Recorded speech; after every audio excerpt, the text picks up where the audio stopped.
Hello, Lovies. This is the New Me channel. Welcome to the Self Love series, Be Your Own Reason to Smile. I am back with episode 4, and today we are discussing setting boundaries. Yes, no more being a people pleaser. So, are you ready? Let's go. Today, we're discussing an important topic that can be quite difficult for some. Setting boundaries is no walk in the park because you may or may not be aware that you are a people pleaser.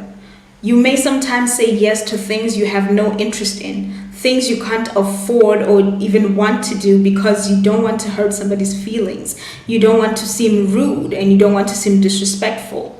This is a validation seeking tactic because you do not want people thinking that you're a bad person. Listen, saying no doesn't make you a bad person. The issue is not that you don't know you're a good person. It's that you want to make people think that you are a good person. You want to prove it, and that's needing or seeking validation. No is not a bad word, and people that use it are not selfish. They are assertive, so you need to insert it in your vocabulary. Setting boundaries is an act of self-love and self-preservation. There is no need for you to deplete your emotional, mental, and physical energy on things that do not align with your values.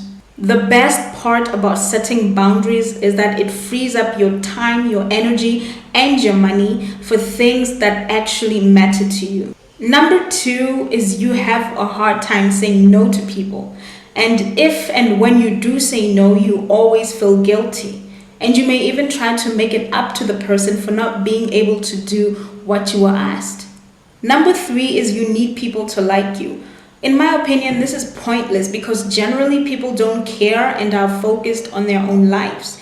But the need for people to like you is an indication that you could do anything for people to like you. Number 4 is you don't admit when your feelings are hurt.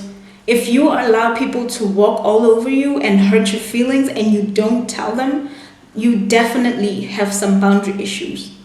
Number 5 is apologizing a lot, even for things that are not your fault. Number 6 is you take other people's feelings personally and you think you are responsible for how they feel. That is a lot of baggage and pressure to put on yourself over somebody else's feelings. It is not your responsibility. To each their own. Face your own load. These are a few examples that can help you get started and lead you towards setting healthy boundaries.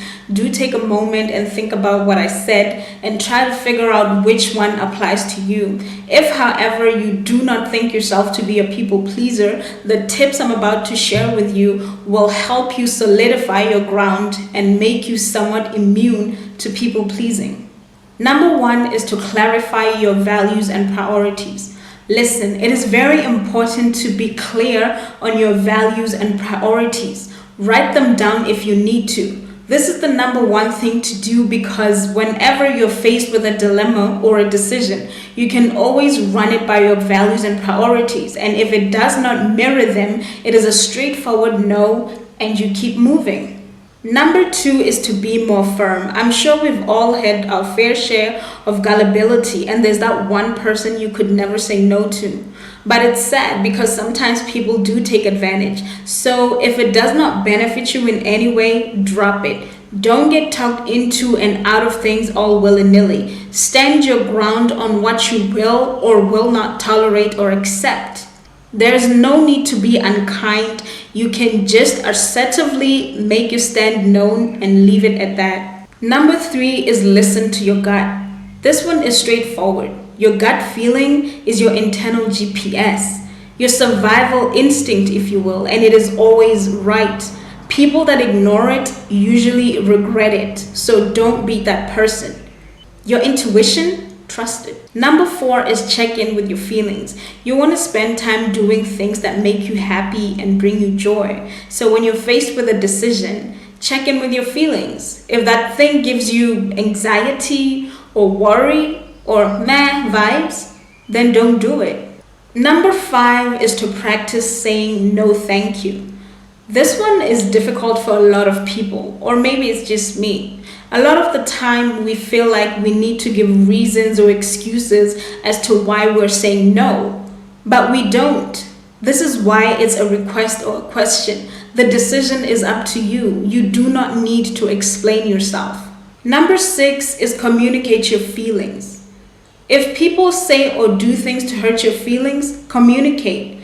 Tell them and let them know you will not tolerate it, and be ready to walk away if things don't change, because exposing yourself to toxicity over long periods is only damaging in the long run. Number 7 is to break from toxic relationships. You need to do away with these, be it romantic, family, friendships. These will deplete you the most and ruin you in the process. So you need to detach and do away with them so you can replenish yourself.